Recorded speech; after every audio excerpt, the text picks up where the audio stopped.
Hello, and thank you for tuning in. I have been so excited to record this specific episode because just recently, about 3, 4 weeks ago, I returned from the annual MS conference. And this is something that I look forward to every single year. This was my sixth or seventh. I should have counted before I pressed record. My sixth or seventh MS conference that I've been to. And I love this specific one because it's so diverse. The type of lectures that offered are so variable.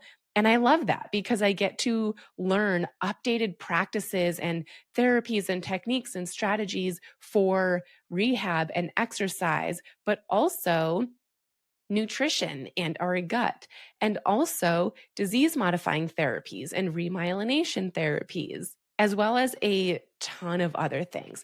So I just wanted to share my experience at the MS conference as if I'm just bringing you right along with me.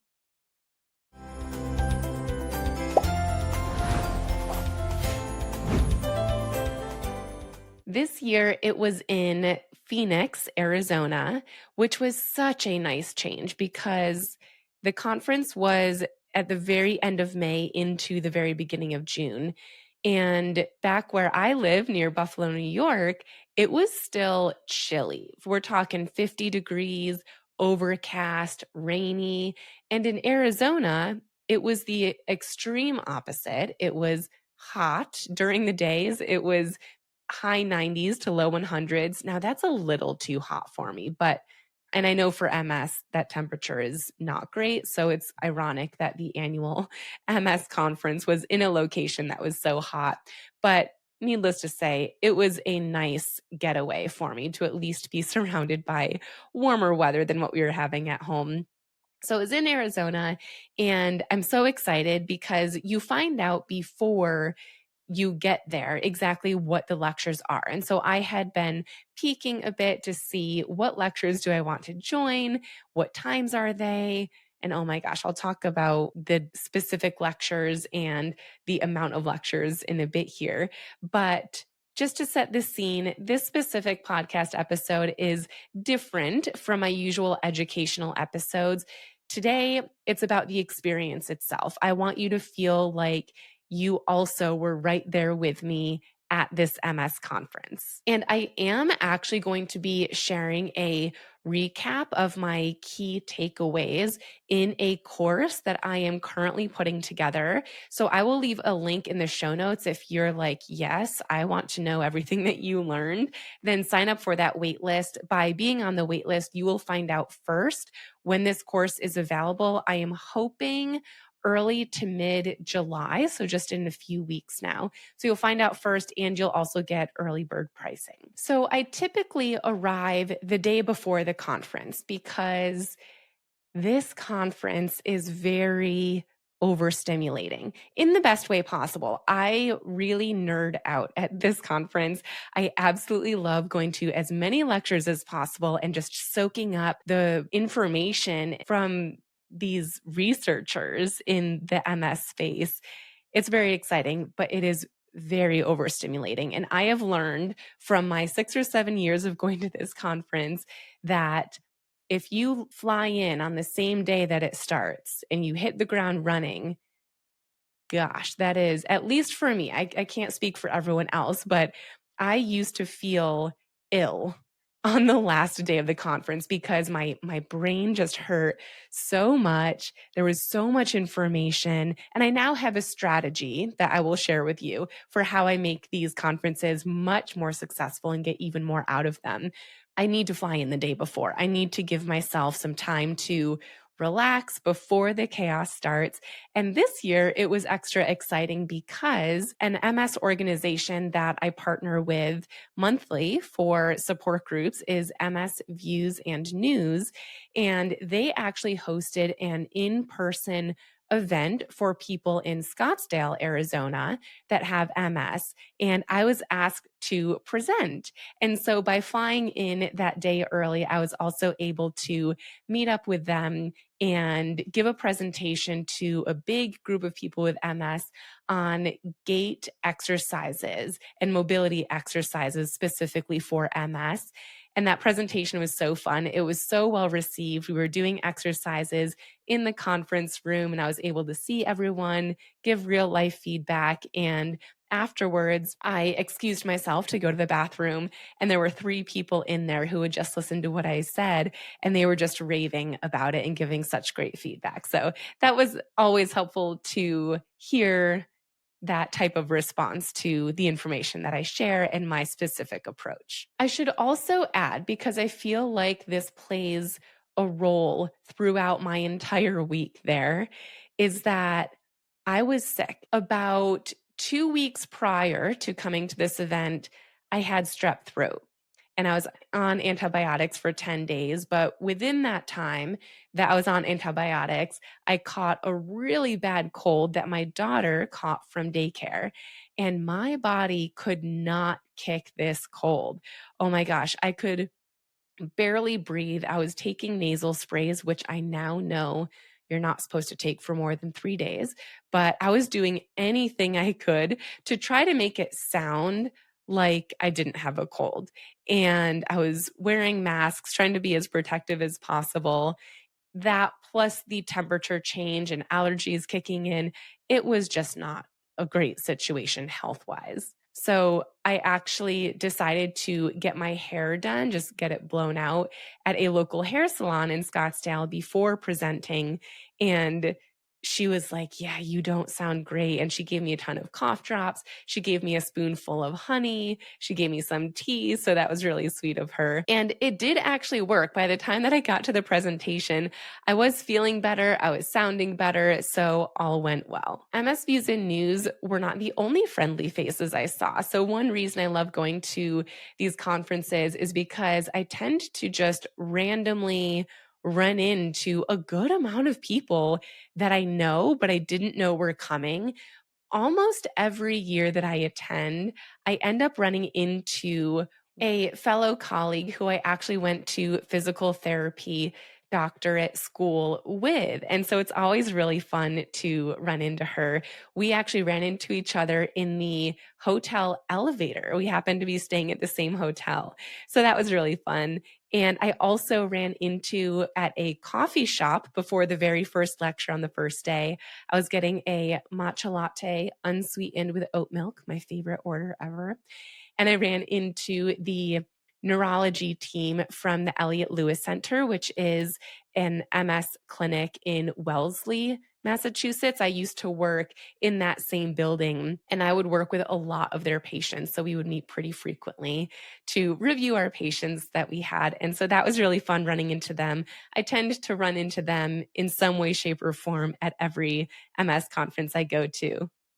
But I think my favorite person that I ran into during this trip, and it's probably my favorite just because I had never met them in person, was Cadence. So, as you guys likely know, Cadence is a shoe company that has a specific shoe that helps with foot drop. And I have other resources that can help you learn more about that. I have a YouTube video specifically. If you go to my page and type Cadence, it'll pop right up.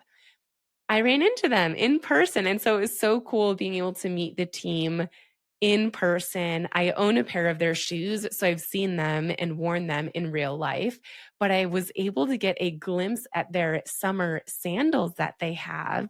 And I was told that they are thinking about coming up with snow boots or just boots that you can wear in the winter that have the same design that can help you walk with foot drops. So, very excited about that. But it was just so fun to meet these people that I've talked to virtually so often. I've made videos about their products because I love them, but we just never met in person. So, that was really fun. And of course, I ran into Mindy Eisenberg at the expo. Mindy Eisenberg is one of my favorite yoga teachers who helps people with multiple sclerosis. Her organization is called Yoga Moves MS, and we run into each other at least once at these MS conferences as well. So let's get into the actual conference. So you have to register. And of course, you register in advance. You pay for your ticket. And then when you arrive, you still have to register and get your name badge. So it's on the third floor of this massive convention center. So I'm taking these huge escalators up. And it just felt like the escalators were never going to stop. But we finally get to that third floor and I go over to registration. And because it's the day before, there actually wasn't a ton of people there, which was wonderful. So you go up to this computer, you type your name, it prints out your ticket and your badge so that you can attend these events. And right behind me was this huge sign. I'm going to try to guess on how big it was. I'm 5 feet tall. I want to say it was probably 10 feet tall, 12 feet wide, if not bigger. It was massive. And on it was all of the lectures for the entire 3 days printed. And that alone just goes to show you. And every time I look at it, I was thinking, this is so valuable. There is so much information just jam packed into these 3 days. It is insane. And just seeing them all listed was just such a surreal experience and started my overstimulation of, oh my gosh, I want to attend all of these. How do I even choose? So the first day was Wednesday, and this was a half day. The event usually starts around 11 a.m. and goes until about 7 p.m. that day. And then it's followed by 2 full days, Thursday and Friday, with lectures from 7 a.m. to about 5 or 6 p.m. And then the last day is Saturday, which is also a half day. And there's lectures from 8 a.m. until noon or 1 p.m. So it's a lot. And the mix of attendees is another reason why I love to attend this specific event, because the lecturers and the attendees are from so many different healthcare professions. So there were neurologists, tons of neurologists here, MS specific neurologists. There were fellow physical therapists like me. There were occupational therapists. There were clinicians and researchers. There were psychiatrists, psychologists, so many different healthcare professions. Pretty much any profession you could think of was probably here, either presenting or there like me, just to soak up all of the information. I was able to attend 10 different lectures over the span of these 3 days, which I am very proud of. That it was actually very hard to do. It's a lot of timing because each of the lectures are 3 hours, but there's different topics that they talk about during each of those hours. And which is really great because if there's a specific topic that I already feel like I know the updates on, I pride myself in staying up to date on MS research throughout the year, not just at this event. So if there's a specific area where I feel like, you know what, I think I've got this, I can duck out of that one and head into a different one, a different lecture with a different topic. So it requires a lot of time management skills. But by doing that and being strategic, I was able to attend 10 different lectures. And those are the lectures that I'm going to outline in my upcoming course. But between the lectures, I was going in the bathroom and blowing my nose and trying to, do more saline sprays. Because at this point, I did realize you were only supposed to use the medicated sprays for 3 days. So I was doing saline sprays, trying to just get myself to breathe better. And I actually did a Grubhub, or maybe it was Uber Eats, I can't remember, but I got groceries delivered to me so that I could get the Kleenexes with lotion, because the Kleenexes at the convention center and at the airport, at the hotel, they just were subpar when you're using them as frequently as I was. So once I got those, I was feeling better. I also brought my Neti cleanser. Have you guys used that? This is the first time I had ever used a neti pot. And it wasn't actually the pot, it's the squeeze bottle. I don't actually know what it's called, but I brought my neti with me. And so multiple times a day between the lectures, I was going back to my hotel room and trying to use my neti to rinse my nose out. Wow, I'm sorry if this is getting gross, but just painting the picture for you. If you were with me, this is what we would have been doing together. Anyways, by the end of the 3 full days, those 2 full days and a half day on either end, I had 50 pages of notes, which is a lot to go through. And this brings me to a part of the conference that I wanted to reveal to you, because as I said in the beginning, the first 2, maybe even 3 years that I attended this conference, which let's recap here. The first year I ever attended, it was in National Harbor, DC area. The second year, I believe it was in Nashville. And the third year, it was in Seattle, Washington.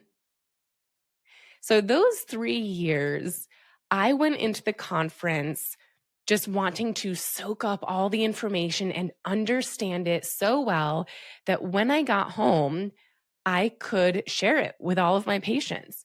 And that strategy is not the strategy that I would recommend. That is a strategy that left me feeling burnt out, head is hurting, ill, just because it was so much, so overstimulating. So I have learned and created a new process for myself that has been working wonders these last 4 years. And it's a way where I can understand the information best and deliver it the best to you. So here's my strategy that I go into the conference and able to maintain my excitement and energy levels throughout the entire conference. So it's a 4-step process. Step number 1 is massive note taking. Hence how I have 50 plus pages of notes after just 3 days of lectures. So massive note takings. I decide which lectures I'm going to go to and when, and I just type everything, sometimes on my laptop, sometimes on my phone. I'm a much faster typer than I am writer, so I very rarely bring out a pen and paper. But my goal while I am in the lectures is to just gather as much information as possible. Then comes step number 2, which is figuring out which information matters the most. And let me just paint a picture for you as well. These lectures are presented by researchers. So a lot of what they are presenting, if you're picturing like a slide deck on a big screen in a room, a lot of what they are presenting is graphs and charts and screenshots of medical journals with medical jargon. And to be honest, it's kind of hard to understand. And so, my step 3, once I've got all my notes and I've decided what components of these notes are most important, step 3 is interpreting. And this is really where my expertise shines, because the information that is given at these lectures is not easy to interpret. If you were to sit in that lecture, if anyone were to sit in that lecture and just look at the screen, you would be dozing off and just thinking about your matcha latte within 10 seconds, because a lot of it, it's just dense. It's not streamlined in nice bullet points of here's just the main things that you need to know. So it's a lot. So my step number 3 is interpreting. And I do not interpret at the conference. I wait until I get home, I've soaked everything in, and I'm interpreting how can I make this make sense for anyone, for people who weren't at the conference, for people who aren't researchers or clinicians or physical therapists. How can this make sense so that they can A, understand it, and B, implement it into their life? And then step number 4 is presenting it. So this is when I turn it into a slide deck and I press record and I record myself sharing the information. So these 4 steps usually take about 4 to 6 weeks to implement. And I think it's the best way. It's the best way for me to personally understand what was said at the conference and what it means and how and why it's important for people with MS and the best ways for them to implement it but also for you to understand. So I am really excited to share all of my notes with you guys via this course that I'm creating. It is such an honor to be the bridge between these cutting edge therapies and MS breakthroughs in science and my listeners.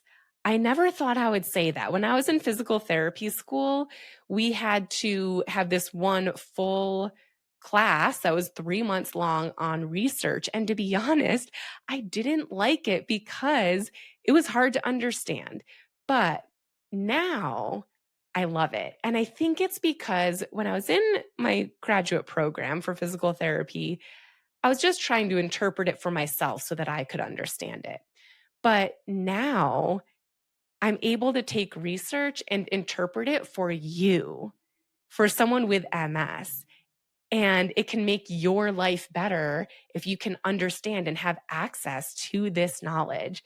And so when I think of it in that way, where I'm just the bridge, I'm just the person interpreting so that you have this information, that makes me fall in love with research. So I'm really honored to be able to go to this conference and attend and get these notes and be that bridge between you and these MS breakthroughs in cutting edge science. My goal for this upcoming course that I'm creating is to make MS research simple, make it easy to understand. And there are 10 different modules in there where I'm talking about my key takeaways from each of those 10 lectures that I went to. And just to highlight a few, one, and I'm just kind of giggling to myself because on the first day of the conference, on my social media, specifically Instagram, I put up a poll on my Instagram stories. And I had said, hey guys, I need help choosing which lectures to go to because I'm just one person. I can't split myself into 5 different people and go to all these 5 lectures. Which of these would you prefer I go to so that I have that information to share with you? And we had just shy of 500 people vote for remyelination, which I'm so glad you guys chose that because that was a big one that I wanted to go to as well. So one of the topics that I'm going to be talking about and sharing my key takeaways from is remyelination. Can myelin be repaired? If so, how? What therapies, what medications are in clinical trial for that? So that's going to be a big one. I feel like 95% of people who are getting access to this course are probably going to watch that one first. So that's in there. I also went to a lecture on menopause, pregnancy, and lactation and what that means for MS.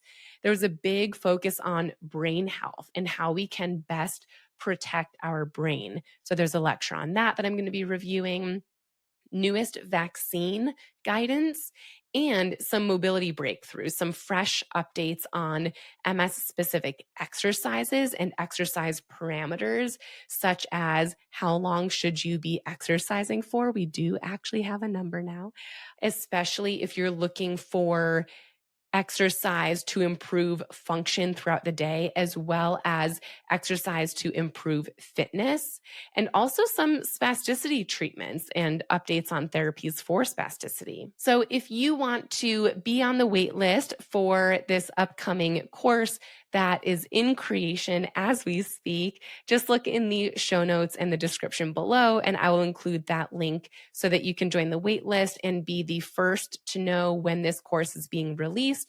You'll also get first access and that early bird pricing as well. I hope you felt like you were at the conference with me. Once the conference was over, I did fly home, and the first thing that I did that Monday morning was go to the doctors, and they wanted me to get a chest x-ray where they determined that I had bronchitis. And so they gave me a steroid and a Z-Pack. And within even just 24 hours, I was already starting to feel better. So thank goodness I am now healed and well. And gosh, it felt like that took forever for that cold to go away, but nothing was going to stop me from going to this conference and just soaking up all of the information. Hopefully you felt like you were there with me, and I'm excited to deliver this course to you within the next few weeks.